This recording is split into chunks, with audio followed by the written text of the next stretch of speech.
ছাত্র সংসদ নির্বাচন ঘিরে ক্যাম্পাসে উচ্ছ্বাস। জাকসুর খসড়া প্রার্থী তালিকা প্রকাশ। রাকসুর ভোট পেছানোর দাবি ছাত্র দলের। ডাকসুতে পাল্টাপাল্টি অভিযোগ। রোহিঙ্গাদের জাতিগত নির্মূল থেকে রক্ষায় বৈশ্বিক উদ্যোগ চান প্রধান উপদেষ্টা। কক্সবাজারে আন্তর্জাতিক সংলাপে আশ্রিতদের প্রত্যাবাসনে 7 দফা প্রস্তাব। বাগেরহাটে সংসদীয় আসন কমিয়ে গাজীপুরে বাড়ানোর প্রস্তাব জনবিরোধী। ইসির শুনানিতে বাসিন্দাদের অভিযোগ। নির্বাচনে কালো টাকার ব্যবহার বন্ধের পরিকল্পনা দুদকের। এবং LMG 5 lakh, China rifle 1 lakh, প্রতিটি গুলির জন্য মিলবে 500। অবৈধ অস্ত্র উদ্ধারে পুরস্কার ঘোষণা সরকারের। সহযোগিতাকারীদের তথ্য রাখা হবে গোপন।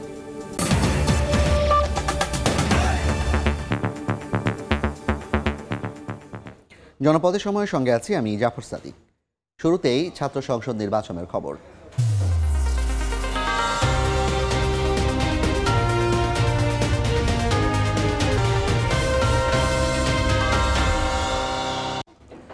রাজশাহী বিশ্ববিদ্যালয়ে চলছে রাকসু নির্বাচনের মনোনয়ন ফর্ম বিক্রি। ছবিসহ ভোটার তালিকা প্রকাশ করতে ভোট 2 মাস পেছানোর দাবি ছাত্র দলের।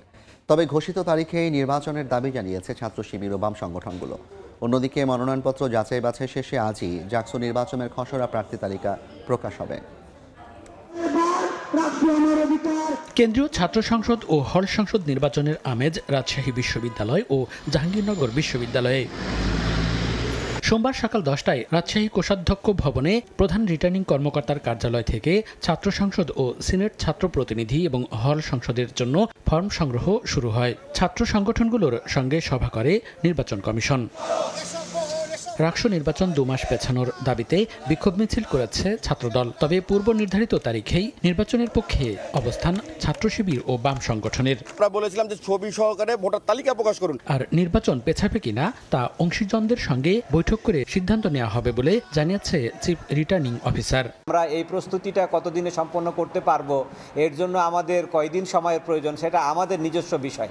আমরা তার আলোকেই আমাদের সিদ্ধান্ত যেটা যে আমরা ছবিযুক্ত ভোটার তালিকা আমরা ভোটের দিন সেখানে কেন্দ্রে থাকবে। এদিকে জাকসু নির্বাচনের মনোনয়নপত্র যাচাই বাছাইয়ের কাজ চলছে জাহাঙ্গীরনগর বিশ্ববিদ্যালয়ে। ছাত্র শিবির ও গণতান্ত্রিক ছাত্র সংসদ প্যানেল ঘোষণা করলেও এখনও ছাত্রদল ও বাম সংগঠনগুলো প্যানেল ঘোষণা করেনি। এখনও ছাত্রত্ব শেষ হওয়া শিক্ষার্থীদের হল থেকে বের করতে পারেনি বিশ্ববিদ্যালয় প্রশাসন। এ নিয়ে উদ্বিগ্ন শিক্ষার্থী ও প্রার্থীরা। নির্বাচনী আমেজ তৈরি হয়ে গেছে, কিন্তু বিশ্ববিদ্যালয়ের মধ্যে কিন্তু অনেক বহিরাগত মানুষ আসেন। আমরা মনে করি এটি আমাদের নিরাপত্তাকে বিঘ্নিত করবে। তবে নির্বাচন সুষ্ঠু করতে পুলিশের পাশাপাশি সেনাবাহিনী, বিজিবি ও আনসার সদস্যও দায়িত্ব পালন করবে বলে জানিয়েছে চিফ রিটার্নিং অফিসার। 1972 সালে জাহাঙ্গীরনগর বিশ্ববিদ্যালয় প্রতিষ্ঠার পর 9 বার অনুষ্ঠিত হয় জাকসু নির্বাচন। সবশেষ 1993 সালের 29 জুলাই এক ছাত্রের বহিষ্কারকে কেন্দ্র করে ছাত্র ও শিক্ষকদের মধ্যে ব্যাপক সংঘর্ষ বাঁধলে সে সময়ের বিশ্ববিদ্যালয় প্রশাসন জাকসু ও হল সংসদ বাতিল করে। এরপর জাকসু নির্বাচন আলোর মুখ দেখেনি। মনিরুজ্জামান প্রান্ত, সময় সংবাদ। জাকসু নির্বাচন নিয়ে শিক্ষার্থীদের ভাবনা ও প্রত্যাশা জানাতে জাহাঙ্গীরনগর বিশ্ববিদ্যালয়ে আছেন সহকর্মী হাসান ওয়ালি। সরাসরি যাচ্ছি তার কাছে। ওয়ালি, দীর্ঘ 33 বছর পর অনুষ্ঠিত হতে যাচ্ছে জাহাঙ্গীরনগর বিশ্ববিদ্যালয়ের কেন্দ্রীয় ছাত্র সংসদ, জাকসু ও হল সংসদ নির্বাচন। এরই মধ্যে শিক্ষার্থীরা তাদের মনোনয়ন ফর্ম সংগ্রহ করেছেন।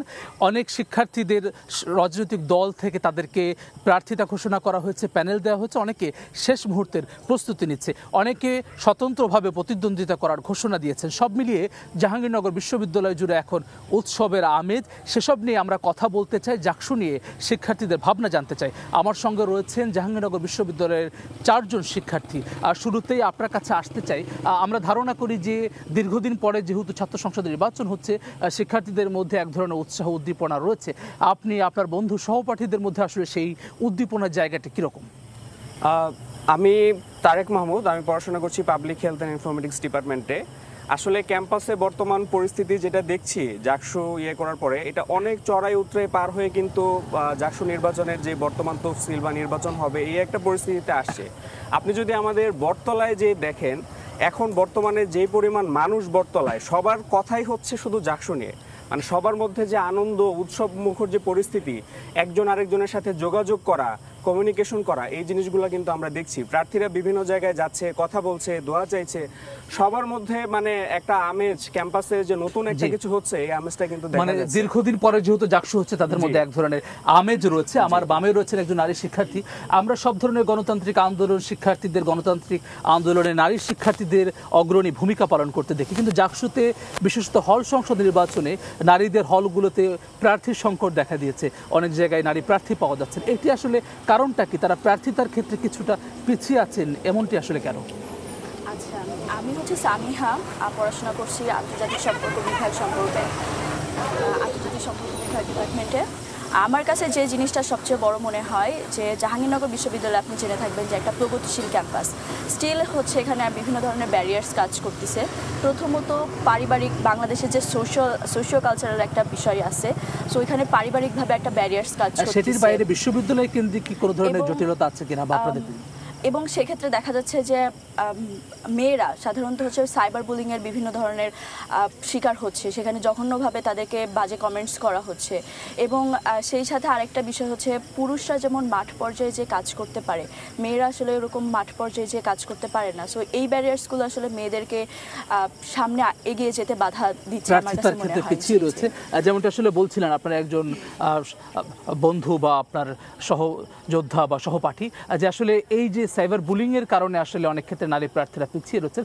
যে এই প্রার্থীতে যে ইশতেহারগুলো তারা আসলে ঘোষণা করবেন, সেইখানে আপনি প্রত্যাশা করেন আসলে কিরকম, যে নারী বান্ধব ক্যাম্পাস গড়তে কি ধরনের প্রত্যাশা আপনার রয়েছে? আমি লামিয়া ইসলাম, পড়াশোনা করছি ইতিহাস বিভাগে।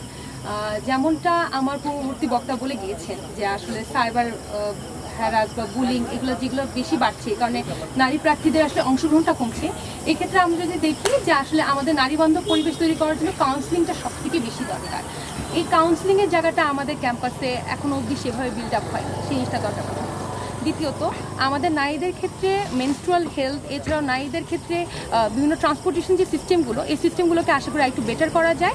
এবং তার থেকে বড় কথা, আমাদের মেডিকেল সেন্টারে আসলে রাতের বেলায় কোনো ফিমেল ডক্টর থাকে না, যার কারণে অনেক মেয়ে আসলে খুব আনকমফোর্টেবল ফিল করে। রাতের বেলায় যখন খুব অসুস্থতা হয় বা বিভিন্ন কারণে অসুস্থতায় পড়ে, তখন আসলে কোনো ডক্টরের কনসালটেশনে তারা যেতে পারে না, তাদেরকে হয় বাইরে এনাম মেডিকেল বা বিভিন্ন মেডিকেলে যেতে হয়। এটা আসলে একটা নারীর জন্য খুব হ্যাসেল হয়ে যায়। তাই মনে করি একটা শিক্ষার্থী বান্ধব পরিবেশ হিসেবে যদি ইশতেহার আনতে চাই, প্রথমত কাউন্সিলেশন দরকার, তারপর মেনস্ট্রুয়াল হেলথের বিষয়টিকে অবশ্যই গুরুত্ব দেওয়া দরকার, এটার উপর সচেতনতা বৃদ্ধি করা দরকার, এবং সর্বশেষ হচ্ছে মেডিকেল সেন্টারে একজন নারী সার্বক্ষণিক যাতে করে চিকিৎসক থাকেন সেটি চান।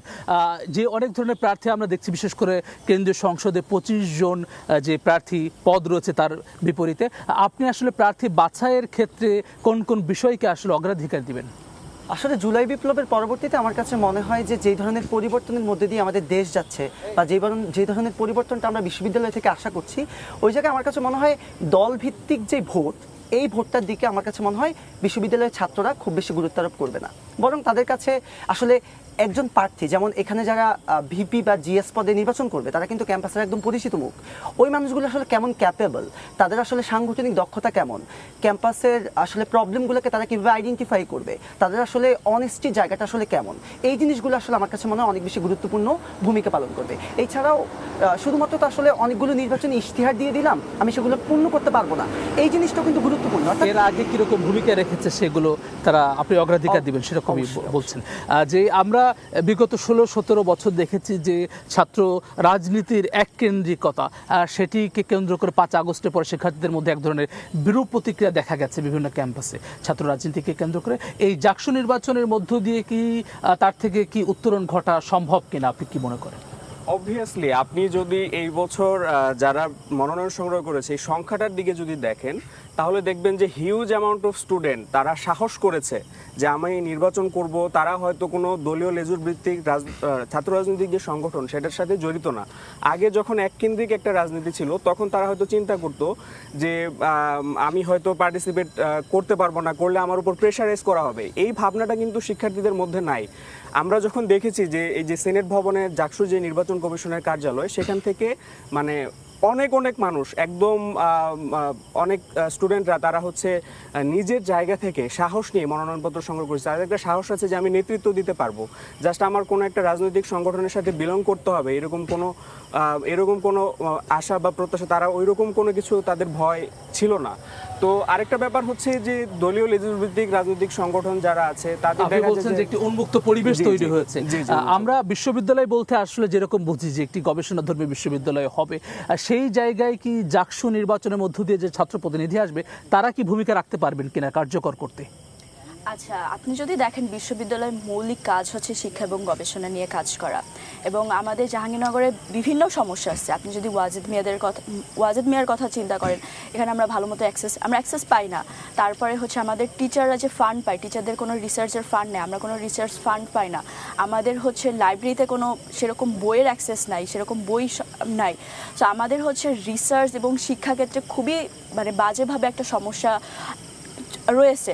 সো এই ক্ষেত্রে ভাই যে কথাটা বললেন যে হচ্ছে অনেক প্রার্থী আছে যাদের আসলে পলিটিক্যাল ব্যাকগ্রাউন্ড নেই, স্টিল তারা হচ্ছে নিজের উদ্যোগে ভলেন্টিয়ারিং ভাবে ক্যাম্পাসে রিসার্চ সেক্টরে, এডুকেশন সেক্টরে বিভিন্ন ধরনের অলরেডি ভূমিকা রাখতেছে।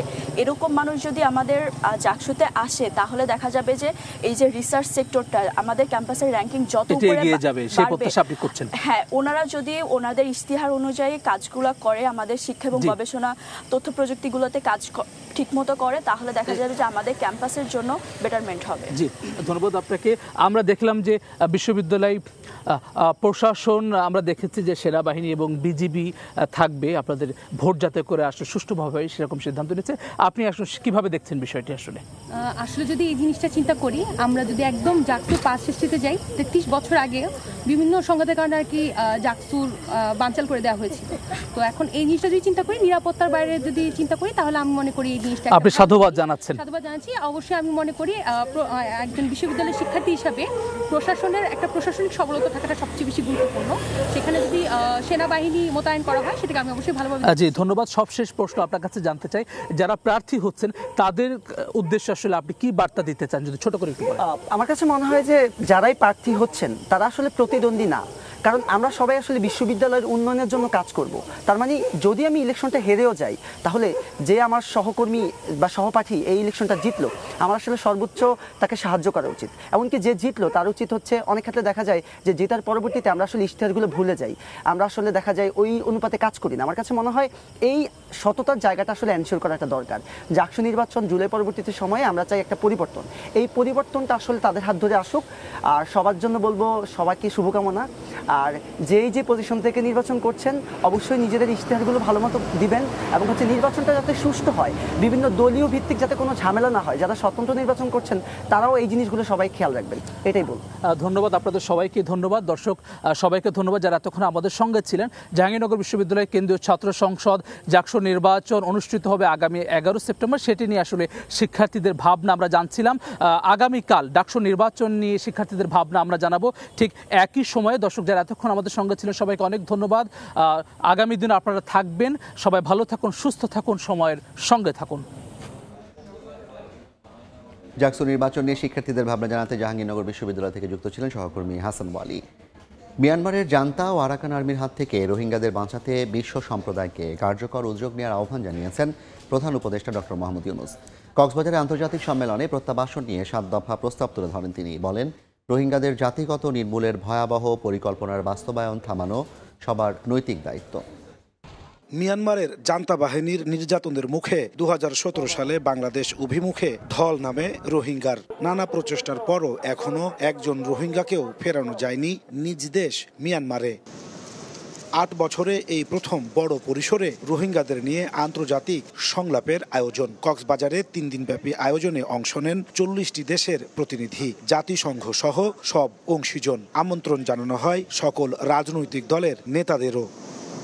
দ্বিতীয় দিনে সম্মেলনে যোগ দেন প্রধান উপদেষ্টা ডক্টর মোহাম্মদ ইউনূস। প্রধান অতিথির বক্তব্যে তিনি বলেন, সম্পদ ও সামর্থ্যের সীমাবদ্ধতা সত্ত্বেও রোহিঙ্গাদের জীবন বাঁচাতে মানবিক কারণে সীমান্ত খুলে দিয়েছিল বাংলাদেশ। রোহিঙ্গাদের জাতিগত নির্মূলের ভয়াবহ পরিকল্পনা বাস্তবায়ন থেকে সশস্ত্র ঘাতকদের থামানো বিশ্ব সম্প্রদায়ের নৈতিক দায়িত্ব বলেও মন্তব্য করেন তিনি।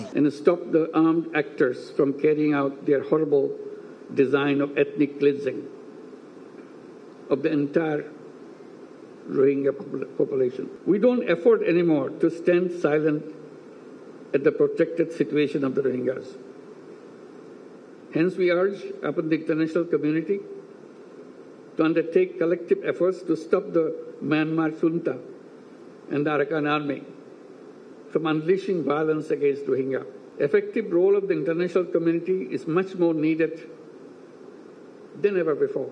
রোহিঙ্গা সংকট মিয়ানমারের সৃষ্টি সমাধানও সেখানে করতে হবে বলে জানান প্রধান উপদেষ্টা। রোহিঙ্গাদের মর্যাদাপূর্ণ প্রত্যাবাসনে অবদান রাখার সংকল্প ঘোষণা করে ন্যায় বিচার এবং জবাবদিহিতা নিশ্চিতে 7 দফা প্রস্তাব দেন doctor Yunus. Rohingya crisis emanated from Myanmar, and the solution also lies in Myanmar. All parties must act to end the crisis with greater resolve without any further delay. 3 দিনের এই সম্মেলনের সারাংশ আগামী 30 সেপ্টেম্বর নিউ ইয়র্কে রোহিঙ্গাদের নিয়ে আয়োজিত আরও একটি বড় প্ল্যাটফর্মে তুলে ধরবেন প্রধান উপদেষ্টা ডক্টর মোহাম্মদ ইউনূস। এর মাধ্যমে আন্তর্জাতিক পর্যায়ে ভুলতে বসা রোহিঙ্গা ইস্যু নতুন করে আবারও আলোচনায় আসার প্রত্যাশা করছে বাংলাদেশ। একই সঙ্গে সেখান থেকে নতুন কোনো পথের দিশাও আসতে পারে, যার মাধ্যমে মিয়ানমারের রোহিঙ্গাদের টেকসই প্রত্যাবাসন সম্ভব হবে। নাজমুস সালেহী, সময় সংবাদ, কক্সবাজার। বাগেরহাটের আসন কমিয়ে গাজীপুরে বাড়ানোর প্রস্তাব জনবিরোধী। সীমানা পুনর্নির্ধারণ নিয়ে ইসির শুনানিতে অভিযোগ করে বাগেরহাটের 4টি আসনই বহাল রাখার দাবি জানান বাসিন্দারা। এদিন 20টি আসনের খসড়া সীমানার দাবি আপত্তির ওপর শুনানি করে নির্বাচন কমিশন। এবার সীমানা নির্ধারণে জনসংখ্যার সমতা আনতে গাজীপুরে 1টি আসন বাড়িয়ে 6টি এবং বাগেরহাটে 4টি থেকে কমিয়ে 3টি আসন করার প্রস্তাব রেখে সংসদীয় আসনের খসড়া প্রকাশ করে ইসি। প্রতিবাদে 4টি আসনই বহালের দাবিতে রাজপথে নামেন বাগেরহাটবাসী। রোববার সড়ক অবরোধ ও হরতাল পালন করেন তারা। পরদিনই সীমানা পুনর্নির্ধারণের বিষয়ে দাবি ও আপত্তির শুনানিতে অংশ নেন বাগেরহাট 2 ও 3 আসনের আপিলকারীরা। 4টি আসনই বহাল না রাখলে উচ্চ আদালতে যাওয়ার কথা জানিয়ে দেন তারা। বাগেরহাটবাসীর যে অধিকার, সেই অধিকার থেকে বঞ্চিত করে ওনাদের উপরে যে অর্পিত দায়িত্ব আছে সংবিধানের 118-19-এ, তার লঙ্ঘন কিছুটা ঘটেছে। সীমানার খসড়া গেজেটের পক্ষে বিপক্ষে দাবি আপত্তির শুনানির পর নিজ নিজ অবস্থান ব্যাখ্যা করেন আপিলকারীরা। এই লিমিটেশন করে এমন উপজেলার সঙ্গে সংযুক্ত করে দেওয়া হয়েছে, সাতক্ষীরার এই 3 এবং 4 আসনের জনগণের সব তাদের দুর্বিষহ, তাদের বিপদ, সংঘাত এবং সংক্ষুব্ধ অবস্থায় তারা হয় শ্যামনগরকে পৃথক আসন চায় অথবা পূর্বের আসন বহাল চায়। এদিন নির্বাচন কমিশনের সামনে প্লেকার্ড, ব্যানারে দাবি দেওয়া জানিয়ে মানববন্ধন করেন বিভিন্ন সংসদীয় আসনের জনসাধারণ। আগামী নির্বাচন সামনে রেখে জেলা উপজেলা পর্যায়ে আনসার বাহিনীর প্রশিক্ষণ শুরু হয়েছে। কাউসারা চৌধুরী, কুমু, সময় সংবাদ, ঢাকা। থানা থেকে লুট হওয়া সহ সব অবৈধ অস্ত্র উদ্ধারে 500 থেকে 5 লাখ টাকা পর্যন্ত পুরস্কার ঘোষণা করল সরকার। এসব অস্ত্রের সন্ধানদাতার নাম পরিচয় রাখা হবে গোপন। দুপুরে সচিবালয় আইন শৃঙ্খলা সংক্রান্ত কোর কমিটির বৈঠক শেষে কথা জানান স্বরাষ্ট্র উপদেষ্টা। চেয়ারে বসার পরে আমাদের আত্মীয় স্বজন, বন্ধু বান্ধবের সংখ্যা বেড়ে গেছে। এরকম আমাদের বন্ধু বান্ধব এবং আত্মীয় স্বজনও যদি কোথাও গিয়া কোনো রকমের চাঁদাবাদি বা ইসের সাথে জড়িত হয়, আপনারা কাইন্ডলি আমাদের জানাবেন। পিস্তল হলো 50,000, শর্টগান 50,000, চাইনিজ রাইফেল যেটা 1 লাখ, SMG 1,50,000, LMG 5 লক্ষ, আর গুলি প্রতিটি হলো 500। এই তথ্যগুলি আপনারা যদি জানান, এগুলি কিন্তু গোপন রাখা হবে। কক্সবাজারের টেকনাফে ট্রলার সহ ফের 5-7 জেলেকে ধরে নিয়ে গেছে মিয়ানমারের সশস্ত্র বিদ্রোহী গোষ্ঠী আরাকান আর্মি। ট্রলার মালিক সমিতি জানায়, বেলা 11:30টার দিকে সাগরে মাছ শিকার শেষে টেকনাফে ফিরছিলেন 7 জেলে। পথে শাহপুরীর দ্বীপের পূর্ব দক্ষিণে নাফ নদী ও বঙ্গোপসাগরের মোহনা সংলগ্ন নাইক্ষংদিয়া এলাকায় পৌঁছালে আরাকান আর্মি সদস্যরা স্পিড বোর্ডে তাদের ধাওয়া করে অস্ত্রের মুখে জিম্মি করে। এরপর ট্রলার সহ 7 জেলেকে মিয়ানমারের হাতংজা খালে নিয়ে যায়। এ নিয়ে গত 20 দিনে 40 জেলেকে ধরে নিয়ে যায় আরাকান আর্মি।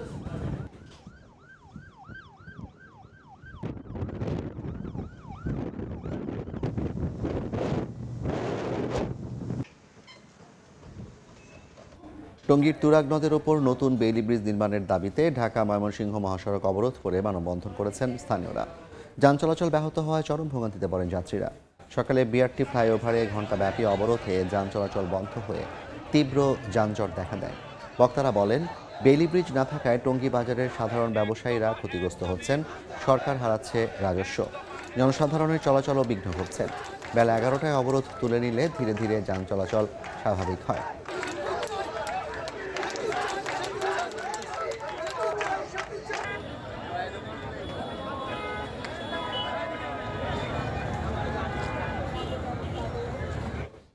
জনপদের সময় শীর্ষ সংবাদগুলো জানিয়ে দিচ্ছে আরেকবার। ছাত্র সংসদ নির্বাচন ঘিরে ক্যাম্পাসে উচ্ছ্বাস। জাকসুর খসড়া প্রার্থী তালিকা প্রকাশ। ডাকসুর ভোট পেছানোর দাবি ছাত্র দলের। ডাকসুতে পাল্টাপাল্টি অভিযোগ।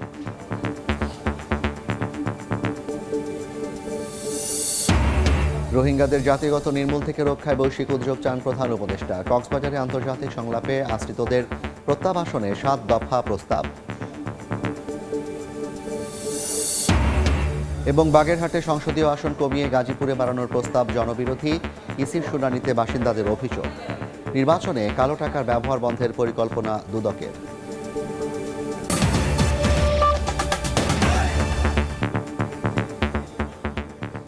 এই ছিল জনপদের সময়। সঙ্গে থাকুন সময়।